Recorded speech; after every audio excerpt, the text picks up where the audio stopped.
Un saludo muy especial para las personas que cada miércoles se conectan a Sanamente. El día de hoy les doy la bienvenida a nuestra segunda parte de Hablemos de Salud Mental en niños, niñas y adolescentes. Quiero darle la bienvenida a esta temática tan importante que iniciamos en nuestro programa pasado y el día de hoy queremos darle continuidad para que hablemos de esa salud mental de nuestros niños, niñas y adolescentes.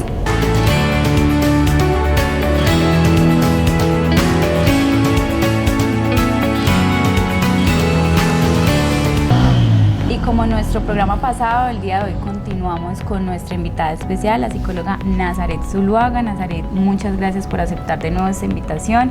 Gracias por acompañarnos una vez más en Sanamente. ¿Cómo has estado? Hola Lisa, muy buenos días para todos nuestros televidentes y oyentes.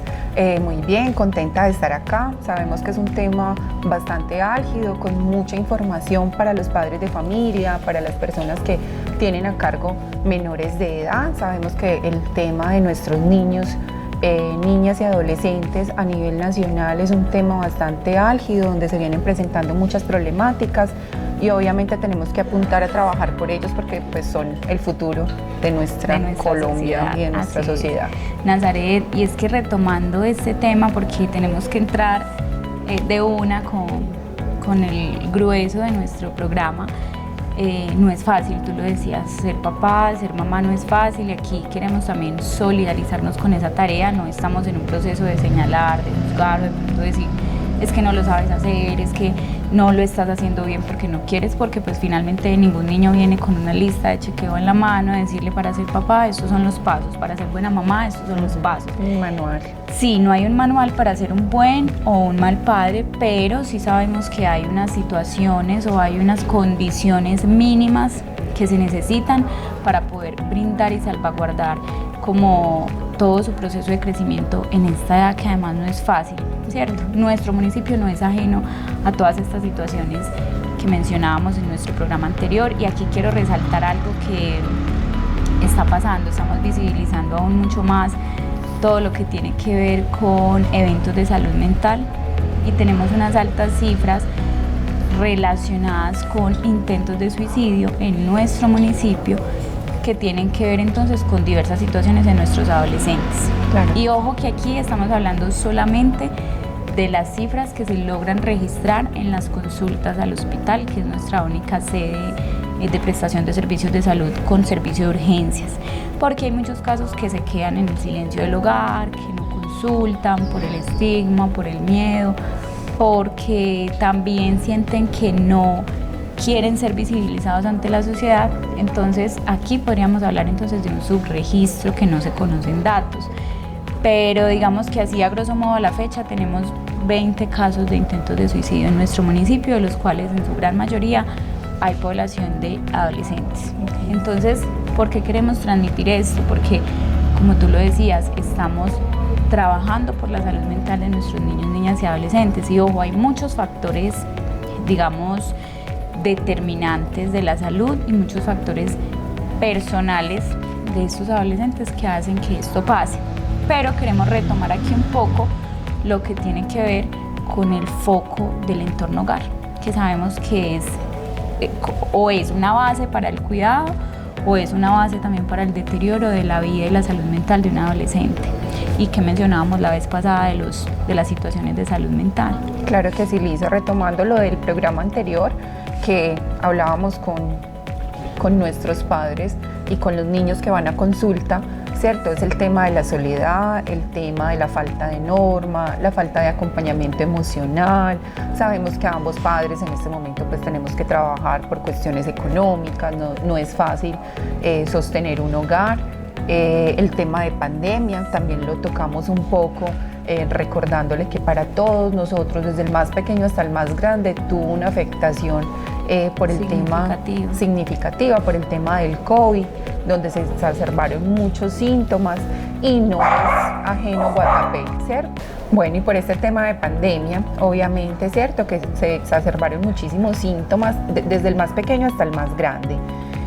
Hay un tema muy importante y ya lo habíamos tocado en el programa anterior, el tema de las pantallas, que los niños están solos en casa, que el hermanito de 13 años cuida al pequeño. Entonces son demasiadas circunstancias que se han ido cada vez volviendo más grandes y más difíciles para el tema de criar a nuestros hijos con una crianza humanizada, amorosa, desde el acompañamiento, desde el cómo estás.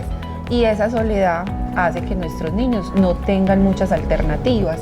Esa tolerancia a la frustración que en estos momentos no la hay, a veces desde lo económico suplimos esa falta de tiempo, entonces les damos a nuestros niños todo y no les sabemos decir un no por respuesta, y configurar un no en la personalidad de un niño desde que es pequeño es fundamental para que cuando crezca sepa decir no a las drogas, no me gusta, no quiero, no estoy de acuerdo, y eso hace parte fundamental del tema de la tolerancia a la frustración, que es uno de los grandes síntomas que presentan nuestros jóvenes cuando hay ideación suicida.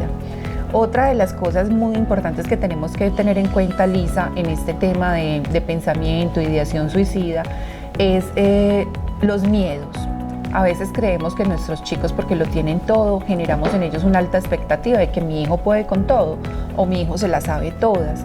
No, papás, todos tenemos ciertas capacidades donde puedo ser muy buena en tecnología, pero no puedo ser tan buena en matemáticas, ¿cierto? Así es, y está bien. Y está bien, es que todos tenemos algún tipo de falencia, no la tenemos por qué saber todas. Entonces ese acompañamiento de los papás, hijo, ¿cómo vas? Ve, te fue mal en esta, necesitas ayuda. En vez de preguntar si necesita ayuda, ¿cómo hacemos para ayudarle a nuestro hijo si conseguimos un profesor extra o alguien que sepa más que nosotros? Lo que hacemos es juzgar, ¿cierto? Claro, usted está perdiendo el tiempo, usted no sabe nada, usted es un bueno para nada. Esas palabras desde pequeño se nos van quedando a lo largo de la vida y llega un momento donde las cosas no se nos dan y recordamos que papá o mamá, figuras tan importantes, figuras de amor, figuras que nos trajeron al mundo, nos dicen, sos un bueno para nada. Esas son palabras gigantes que pesan en nuestros niños y nuestros adolescentes. Nazaret, y yo me quiero devolver un poquito ahí cuando hablábamos del tema de la tolerancia a la frustración, porque es que es un tema importantísimo, y ojo que aquí no estamos hablando de que hay que enseñarles a los chicos o a las chicas de que todo está mal y simplemente es aceptar que todo está mal y es así y ya, porque me pasa una vez conversando con una mamá, me decía, pero es que ¿cómo así que la tolerancia a la frustración? Entonces tengo que enseñarle que todo está mal y que tienen que aceptar que todo está mal. No todo en la vida está mal. Cuando hablamos de tolerancia a la frustración, nos enfocamos más que todo en ese no como respuesta. Cuando le enseñamos a nuestros hijos precisamente que en la vida no todo sale siempre como queremos, no siempre somos los mejores en todo, no siempre vamos a ganar un examen, no siempre vamos a tener las mismas habilidades para una materia que otros, no todos los días nos vamos a sentir con el mismo ánimo que ayer. Y eso está bien, ¿cierto? ¿A qué nos sirve eso en la vida adulta? A lo que mencionábamos la vez pasada, no todos los trabajos se obtienen, no con todas las personas se establecen los mismos tipos de relaciones, no todos los matrimonios viven felices por siempre, ¿cierto? Funcionan, y eso está bien. Cuando hablamos de la tolerancia a la frustración, nos referimos un poco al establecimiento de lo que es la vida en su realidad, en su curso, y cómo entonces hacerle frente de forma adaptativa a las situaciones que uno esperaría que pasen y no pasan. Por ejemplo, cuando hablamos de la muerte. La muerte es un tema álgido que no estamos preparados, sobre todo en nuestra cultura, para afrontarla, ¿cierto? Porque siempre la vemos de una forma diferente a como la ven de pronto en otras culturas. Hay otros países donde la muerte es un tránsito hacia otra vida mucho mejor, y de hecho las personas, sus rituales funerarios son bailando, con despedida, sí, pero en nuestra cultura se percibe de una forma diferente, y eso está bien. ¿A qué voy con el ejemplo de la muerte? A que es algo inherente a la vida. Pero entonces cuando hablamos de tolerar la frustración es a aprender a incorporar estrategias adaptativas de respuesta. No cuando pierdes un trabajo vas y prendes fuego al lugar porque no te dieron trabajo, ¿cierto? A los papás se les recuerda mucho en escuela de padres, sobre todo, que he tenido la oportunidad de trabajar en varios municipios donde de manera muy sencilla les explico, el niño va a salir a la vida real. ¿La vida real es cuál? Fuera de casa. Claro, en casa yo lo puedo mantener de cierta manera, yo puedo controlar el entorno familiar, la comida, qué ve, qué juega, pero cuando él sale al mundo real, papás, entiéndame por mundo real, la escuela, El lugar donde no están bajo el cuidado de los padres. El lugar donde no están bajo la mirada y el cuidado de ustedes, ¿cierto? La universidad, un trabajo. Ahí, ¿cómo hacemos para controlar un no por respuesta o que no les vaya bien? Es imposible. ¿Y qué pasa con la vida? Hasta en la calle hay normas, ¿cierto? Y donde nuestros hijos se van a chocar y se van a encontrar con una realidad que nunca han visto. ¿Cómo la van a manejar si desde casa nunca les enseñamos que no todo se puede obtener? ¿Cierto? Es que un no por respuesta puede ser quiero salir a jugar. No, no es el momento de salir a jugar, es el momento de hacer tareas, es el momento de que todos en casa vamos a ayudar a arreglar la casa. No tiene que ser un no puedes obtener esto, no puedes, o sea, cosas grandes, ¿cierto? El no empieza tan sencillo como eso, como el no puedes hacer esto en este momento porque nos vamos a dedicar a organizar, nos vamos a dedicar a estudiar, eso es todo. Desde ahí lo podemos hacer. Sí, y eso se articula también con lo que mencionábamos de la crianza humanizada. Y aquí quiero resaltar un poco todo lo que tiene que ver con la validación emocional, que también ha sido un poco conflictivo poder asimilar, porque también venimos de una crianza muy diferente donde se usaban los golpes como método de crianza, y entonces el decir es, a mí me pegaron, a mí me daban con un rejo, a mí me daban con lo que encontraran, y yo soy una persona normal, yo soy una persona que no tiene ningún trauma. Entonces, ¿por qué los niños de ahora son tan consentidos? ¿Por qué por todo es un problema? ¿Por qué son tan depresivos? Pero precisamente cuando devolvemos un poquito la película y mencionamos un poco qué tan cercano era tu padre o tu madre a ti, qué tanto validó tus emociones, qué tanto aprendiste a expresar cuando te sentías mal, ahí sí uno dice, bueno, no, pues no sé lo que es eso, ¿cierto? Soy una persona que a todo responde con violencia porque pues simplemente lo aprendí así. Bueno, ¿y alguna vez aprendiste a que la violencia no siempre es la respuesta para validar una emoción? Entonces ahí la radiografía es como, bueno, no. Y la falta de comunicación, ¿cierto? No somos capaces de reconocer en nosotros mismos nuestros sentimientos como los reconocemos en nuestros hijos. Hay frustración, hay rabia. Esto es lo que más trabajo con los padres y con los niños en terapia, cuando les pregunto por qué son buenas las emociones. No, es que la rabia no es buena. Claro que es buena, totalmente válida. Somos seres humanos atravesados por emociones y sentimientos, donde debemos aprender a reconocer que hay momentos de rabia. ¿Qué es la importancia de la rabia? Yo identifico que tengo rabia y sé qué me gusta y qué no me gusta y dónde puedo poner el límite.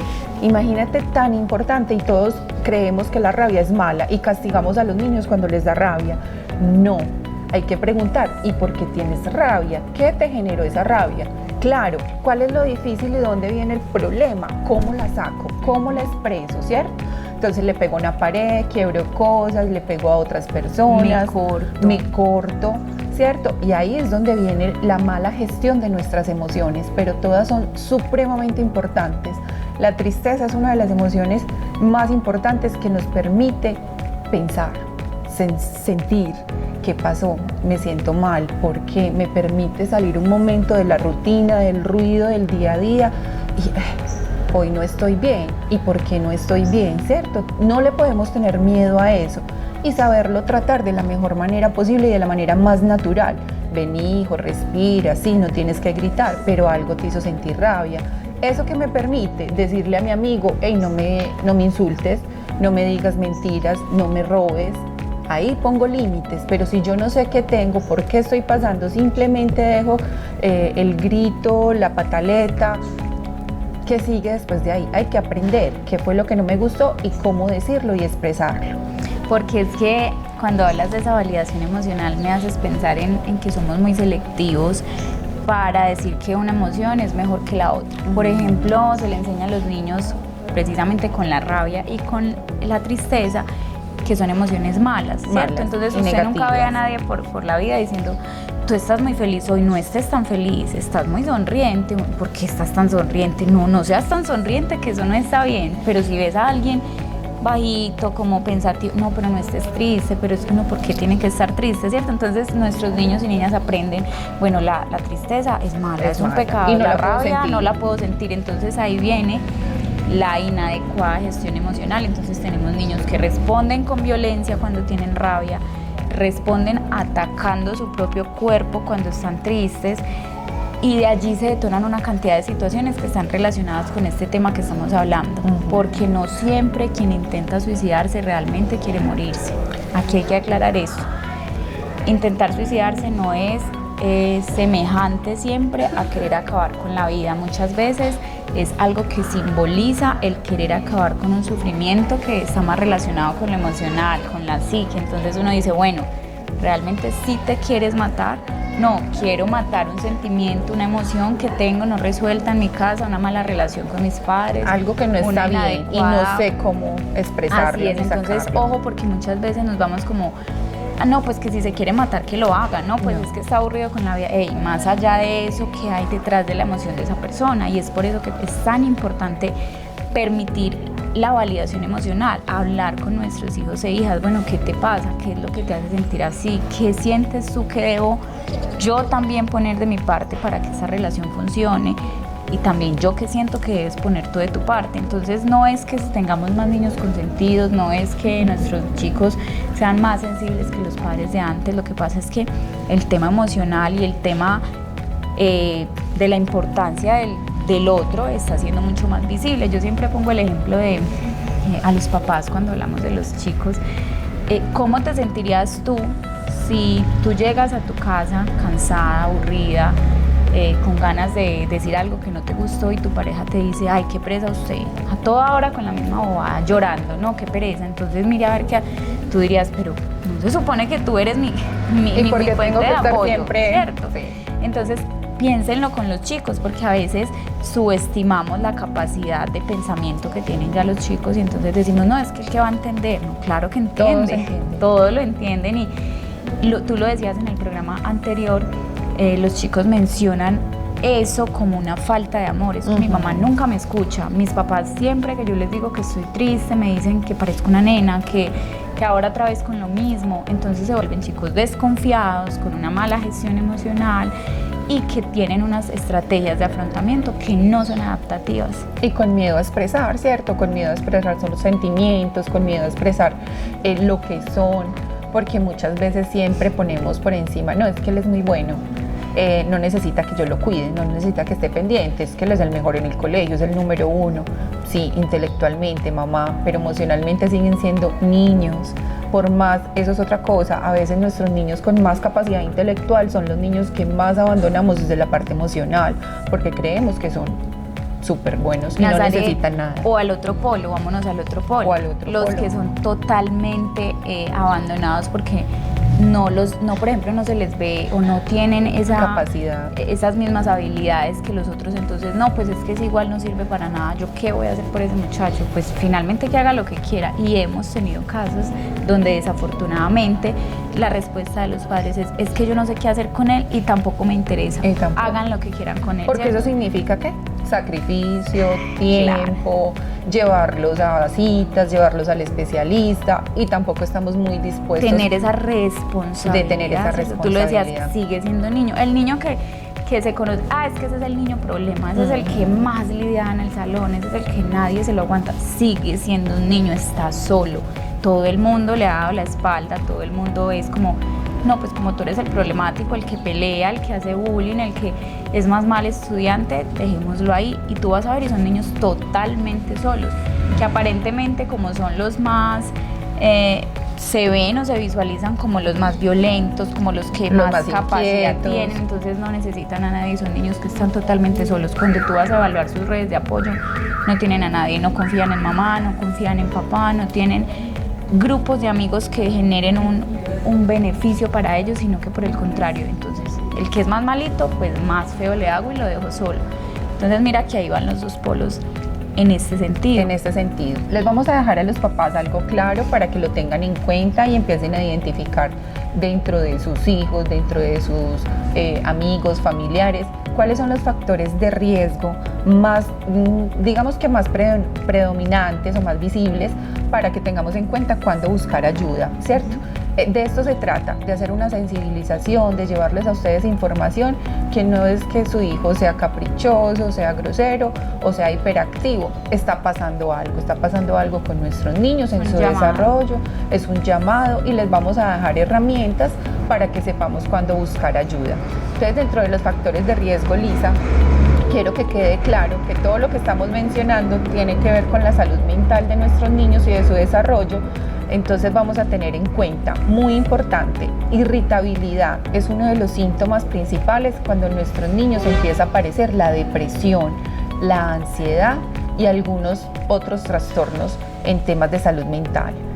Los miedos, no es normal que los niños tengan tantos miedos a ir al colegio, a ir a la casa de algún familiar. No normalicemos los miedos. Es que es muy gallina. No, papá, no, mamá. Algo está pasando con ellos. Los cambios de juego. Primero le gustaba jugar con otros amiguitos, ahora se la pasa pegado del celular. Cambios bruscos, donde yo diga, ve, mi hijo hacía esto y ya hace lo otro. Eso hay que ponerle atención. El mal genio, cuando decimos es que es muy grosero, está muy contestón. Entonces hay unos cambios repentinos donde el niño era educado, era tranquilo y de un momento a otro se fue al otro extremo. El no disfrute de las actividades, pongamos mucho cuidado. Es que mi hijo ya está creciendo, ya de las actividades que antes disfrutaba. De antes disfrutaba, entonces mi hijo ya está aburrido, mi hijo se volvió súper aburridor, encerrado, no quiere salir con nosotros. No, hay que poner atención y preguntar qué pasa, ¿cierto? ¿Por qué no quiere salir? ¿Qué ha pasado en el colegio con una amiguita? Hay que indagar un poco más.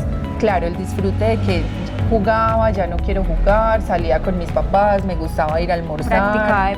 Practicaba deporte y salió. Amaba. Exacto.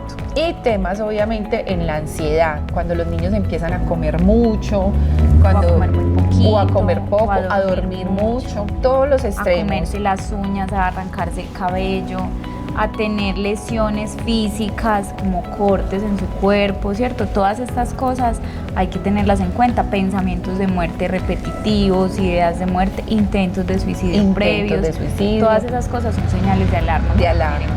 Y obviamente el desempeño escolar, ¿cierto? Si era un niño muy bueno y empezó a bajar su rendimiento escolar, algo pasa. Entonces miremos que todas estas cosas pueden pasar en nuestros niños en cualquier edad, ¿cierto? A partir desde los 4 años ya lo vemos, 5 años en adelante, y son cambios significativos que nos deben dar un punto de alarma, un síntoma que quiere decir que hay algo ahí más allá de simplemente estar aburrido. ¿Listo? Nazaret, no sé si les contamos un poquito a las personas que nos están viendo, porque pues tú precisamente eres la persona como encargada del tema psicosocial en nuestra comisaría de familia. Bueno, ¿para qué o qué servicios se ofertan allí? ¿Cómo se trabaja? ¿Qué puede hacer un papá o una mamá que diga, bueno, yo tengo un niño, una niña que tiene un problema, que de pronto necesito también un tema de asesoría, incluso con otros temas a los que sabemos que están expuestos nuestros niños y niñas, como violencia sexual, violencia doméstica? Bueno, ¿yo qué puedo hacer y qué servicios me brindan en la comisaría y en el programa Consentidos que también lideras? Claro que sí, Lisa. Vamos a hablar de Consentidos. Es un programa que empezó en el año 2021, precisamente con el objetivo, digámoslo, de trabajar el tema de salud mental a nivel de prevención y promoción de la salud mental y la parte auditiva, que les contaba en el programa anterior un poco que hace la fonoaudióloga. También tenemos la parte de psicología, donde hicimos el tamizaje, donde encontramos dificultades a nivel de riesgo psicosocial, el pensamiento de muerte, falta de autoridad en los padres, la mala comunicación, ¿cierto? Y desde ahí empezamos a trabajar dándole atención gratuita a todas las personas que lo necesitaban. Empezamos con la población del CDI, de la primaria y del bachillerato. A medida de que ha ido transcurriendo el tiempo, ya abrimos población de todo tipo. Ya atendemos desde niños hasta adultos mayores.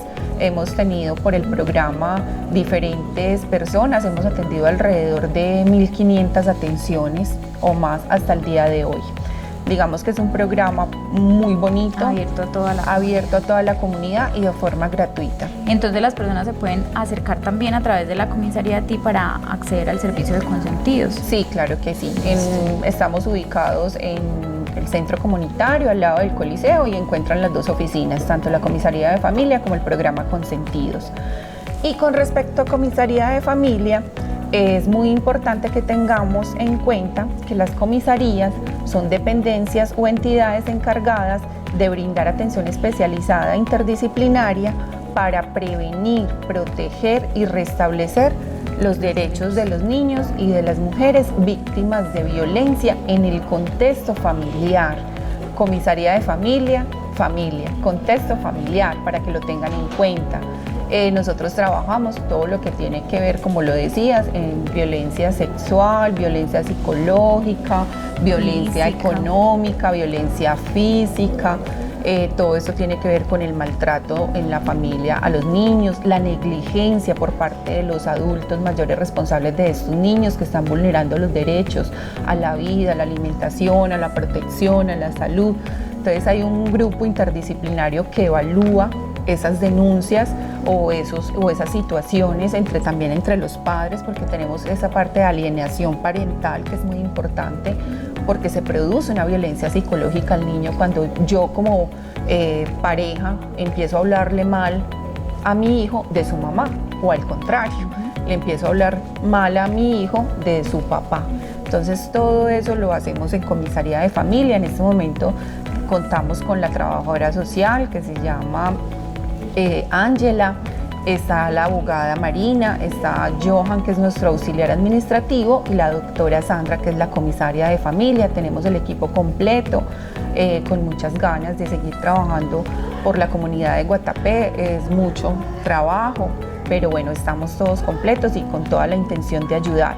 En este momento pueden denunciar al 310-448-4500, no necesita poner el nombre, puede ser una denuncia anónima, pero sí les pedimos el gran favor de que sea una denuncia muy concreta, sobre todo con teléfono y dirección, porque a veces hacemos muchas denuncias, pero no las hacemos de la manera asertiva, precisa, y cuando vamos a evaluar el caso, pues no tenemos datos. Ni datos ni dirección. Ni dirección, ni teléfono. En Guatapé pues las personas a veces no manejan mucho dirección, sino un punto simbólico, un punto de referencia, y cuando vamos a buscar en el barrio o en la vereda es complejo llegar al sitio donde hacen la denuncia, y por eso muchas denuncias lastimosamente se caen. Entonces sí le pido a la comunidad que puede denunciar a este teléfono, pero hacerlo de una manera muy precisa, o si pueden nos envían una foto de la casa, de la puerta, y mucho más fácil va a ser llegar y poder hacer el proceso con esa denuncia. También está el correo de la comisaría @guatapé-antioquia.gov.co, donde también podemos recibir las denuncias en este aspecto de manera anónima, vuelvo y lo repito, pero sí con datos muy precisos, los nombres de las personas a las que están denunciando, de los niños, y mínimamente un teléfono o la dirección. Bueno, yo creo que esta es una invitación muy importante. Además, aclarar que siempre hablamos de una presunción, ¿cierto? Siempre en las denuncias en ningún momento se va a dar por sentado que así es o que así no es, o que se va a exponer la persona que denuncia, sino que se habla de una presunción. El papel de la comisaría precisamente es establecer hasta dónde es algo verídico o no, y realizar las acciones pertinentes correspondientes a verificación de derechos, y entonces ya determinan si abre un proceso o no, y si según esto se abre un proceso, pues ya se determina lo que sea mejor para proteger los derechos de los niños, niñas y adolescentes. Nazaret, yo quiero en este punto invitar a las personas a que veamos nuestra cápsula mental del día de hoy.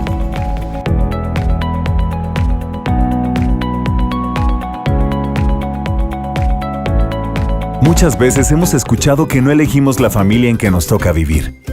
Si bien cada una es diferente, la familia puede educar, contener y brindar el cariño y las habilidades para afrontar la vida de una manera positiva.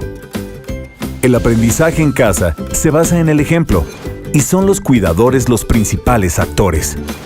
Crecer en un entorno familiar que brinda seguridad, tolerancia y comprensión permite a los hijos un pleno desarrollo físico, emocional y social. Veamos en qué caso no sucede esto. Queremos agradecerles que hayan venido a hablar de sus hijos, quienes lamentablemente han reprobado casi todas sus clases. Y tanto la maestra como yo los hemos observado distraídos y tristes. Eso no es cierto. Mis hijos cumplieron con todo. Seguro los calificaron mal. Es importante que hablen con ellos y que vean qué es lo que está pasando. Estoy seguro que ni siquiera ustedes pasarían esos exámenes. En esta escuela no saben hacer bien su trabajo. Iré a quejarme a la dirección.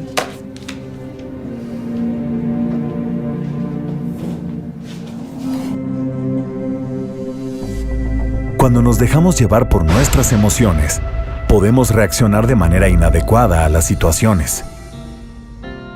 Si aquí están educando a nuestros hijos, con mayor razón voy a ir a quejarme a la dirección. A lo mejor nuestros hijos estuvieron flojeando en estos meses. Ellos sin estudiar mientras nosotros trabajamos todo el día. Me van a oír. ¿Qué les pasa? Es increíble que nos hayan tenido que llamar de la escuela para avisarnos que están reprobando. Son unos inconscientes. ¿No se dan cuenta del esfuerzo que hacemos para que puedan ir a la escuela? Es obligación. Y la de ustedes estudiar. Y olvídense de perder el tiempo con sus amigos. Desde hoy, nada de celular, ni de televisión. Mamá, ¿por qué? Me tienen harta. Ya no sé qué hacer con ustedes. Hija, yo creo que sería conveniente que... Mamá, mejor tú no digas nada, por favor.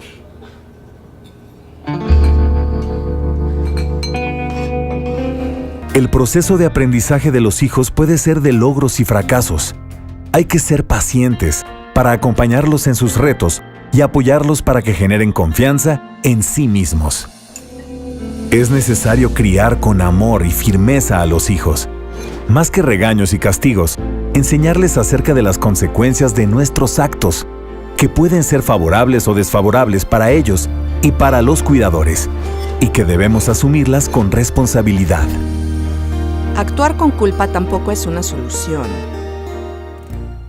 Queremos agradecerles que hayan venido a hablar de sus hijos, quienes lamentablemente han reprobado casi todas sus materias. Y tanto la maestra como yo los observamos un tanto distraídos y tristes. Ay, qué pena. No sé qué está pasando. ¿Será que hemos estado descuidando a nuestros hijos? Es importante que hablen con ellos y que vean qué es lo que está pasando. Lo siento. Es que últimamente tuvimos mucho trabajo y no hemos podido revisarles la tarea. Qué vergüenza que hayan tenido que llamarnos. Todo es mi culpa. No, la culpa es mía. Con permiso.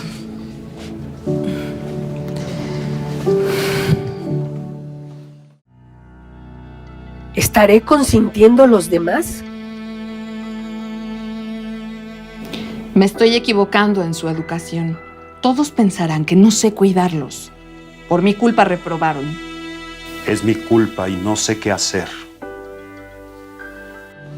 Si nos sentimos culpables y no nos reconocemos a nosotros mismos, será muy difícil identificar si las actitudes o conductas de nuestros hijos han sido motivadas por las nuestras, si son características normales de su desarrollo o si están siendo influenciadas por alguna situación. Es necesario pensar y asumir lo que hay que mejorar o cambiar, porque a partir de identificarlo, se reconoce el origen y las alternativas de solución. A ver, hijos, no sabemos qué les pasa. Sus resultados en la escuela están muy mal. ¿En qué hemos fallado? No sé, pa. Díganos qué necesitan para sacar mejores calificaciones. Dejarse llevar por sentimientos de culpa y chantaje no permite resolver adecuadamente los conflictos. Es importante saber escuchar y que cada quien asuma su responsabilidad. ¿Y qué pasaría si nuestra actitud fuera diferente? Queremos agradecer que hayan venido a hablar de sus hijos, quienes lamentablemente han reprobado casi todas sus materias. Y tanto la maestra como yo observamos que están un tanto distraídos y tristes. Quisiéramos analizar qué es lo que está pasando y ver cuál es el problema. Es importante que hablen con ellos y que vean qué es lo que está pasando. No entiendo por qué están tristes. Tenemos que hablarlo entre nosotros primero. Sí, llegando a la casa hablamos con ellos. Gracias. Para que las relaciones familiares y los resultados de la educación mejoren, es necesario escucharlos y establecer reglas justas, claras y coherentes para todos. Algo les está pasando. Tenemos que platicar con ellos para saber qué les pasa. Seguro tiene solución. Cuando platiquemos, sabremos cuál es el problema y decidiremos qué hacer. Qué bueno que nos dimos cuenta que podemos hacer algo. El diálogo en casa es indispensable porque crea relaciones de confianza y respeto. Nos hace falta compartir más tiempo en familia y enterarnos de cómo fue nuestro día. Además, tendríamos que revisar obligaciones de cada quien. La verdad sí me gustaría convivir más con ustedes. Ustedes lo dicen. Hay que hablar más y mandar menos mensajes. Hacemos más tiempo juntos. La crianza positiva permite que en la familia se desarrollen valores, fortalezas, actitudes y capacidades para vivir armónicamente y de manera saludable. Es en ella donde los hijos aprenden a escuchar y ser escuchados, a respetar reglas y límites, a prevenir riesgos y a solucionar conflictos sin violencia. Eduquemos dando ejemplos positivos, trabajando en lo que se puede mejorar, siempre con cariño, respeto y responsabilidad.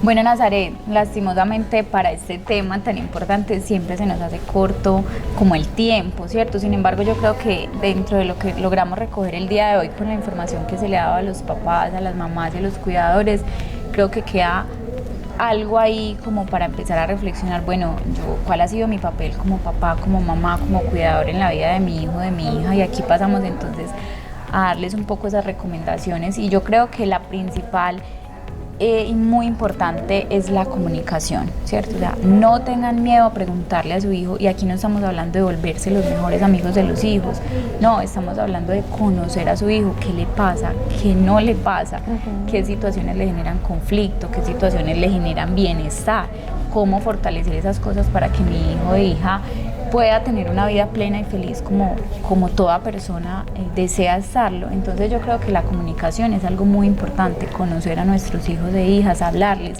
cómo estás, cómo te fue hoy, qué vamos a hacer juntos. Esa es otra recomendación, ¿cierto? Hagan cosas con sus hijos, no deleguen todas las pantallas. El tiempo de calidad con sus hijos es demasiado importante. Puede ser una tarde, puede ser una hora, pero que usted lo esté escuchando con empatía, con amor y con preocupación, que él sienta que usted está ahí para él. El tema de la comunicación, supremamente fundamental. Busquen ayuda, no se queden solos. Si creen que su hijo está pasando por alguna de estas situaciones que mencionamos, saben que cuentan con el programa Consentidos, en el hospital hay psicólogos, tenemos psicosociales casi que en todas las instituciones del municipio, en el CDI, en el colegio, entonces no duden en buscar ayuda y orientación. Y obviamente el tema de no le den todo a sus hijos, así lo tengan, así tengan esa capacidad económica, háganlo simplemente por el ejercicio de crear en ellos también un tema de responsabilidad, de que las cosas se ganan, de que las cosas en la vida hay que trabajarlas, hay que lucharlas. Y muy importante, el tema del acompañamiento emocional, una llamadita. Hijo, ¿cómo vas? Tú no puedes estar en casa con tu hijo. ¿Cómo sigues? ¿Estás enfermo? ¿Te llevo algo? Una llamada, un simplemente saludo. ¿Cómo te fue después del colegio, mi amor? ¿Qué tienes que hacer? Y hacer un seguimiento desde el acompañamiento emocional y desde las responsabilidades, claro está. Menos cosas materiales, más acompañamiento, más amor, más cercanía. Muchas veces menos es más. Muchas veces ni siquiera nuestros niños necesitan tantas cosas materiales, tanta ropa, tantos juguetes, las mejores marcas. No, nuestros niños necesitan más presencia de mamá, más presencia de papá, quien esté allí cuando yo me caigo, quien me pueda enseñar qué sí debo hacer, cómo no lo debo hacer. Y créanme que eso genera más impacto en la vida de uno que cosas materiales. Entonces yo creo que esa es como la invitación principal que tenemos para las personas que nos están viendo o escuchando el día de hoy, y que tomemos estas recomendaciones, que sabemos que no es fácil hacer ese proceso de acompañamiento, pero finalmente es una responsabilidad y pues forma parte de ese proceso de vínculo madre, padre, hijo. Es nuestro rol, y es nuestra rol, función. ¿cierto? Entonces no podemos dejarlo de lado simplemente. Lisa, no se me puede olvidar, qué pena, yo sé que ya estamos cortos de tiempo, pero es importante que acudan a los especialistas. Existe la depresión infantil, existe la ansiedad y el trastorno afectivo bipolar, que son las 3 enfermedades bases cuando hay un tema de suicidio. Entonces no se nos puede olvidar que esto va acompañado de cosas más graves que necesitan tratamiento, tanto por psicología como por psiquiatría. Tenemos que dejar el paradigma de que el medicamento es malo, es necesario. En muchos casos es necesario y es fundamental para que nuestro hijo se desarrolle y tenga una buena calidad de vida. Sí, eso hace parte de eliminar el estigma en salud mental que hay. Claro, está acompañado de esto que estamos mencionando el día de hoy. No es solo dejárselo al medicamento, no es solo dejárselo al psicólogo, al psiquiatra, al especialista, sino también a responsabilidad de papá y mamá. Bueno, Nazaret, quiero entonces agradecerte por tu presencia el día de hoy en nuestro programa. Esperamos contar contigo en próximas emisiones.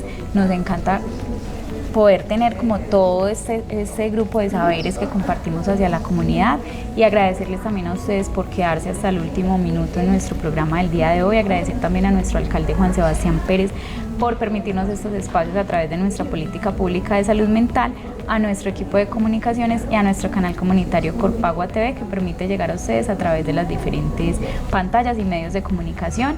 Esperamos verlos en una próxima emisión con nuevos temas de interés en salud mental.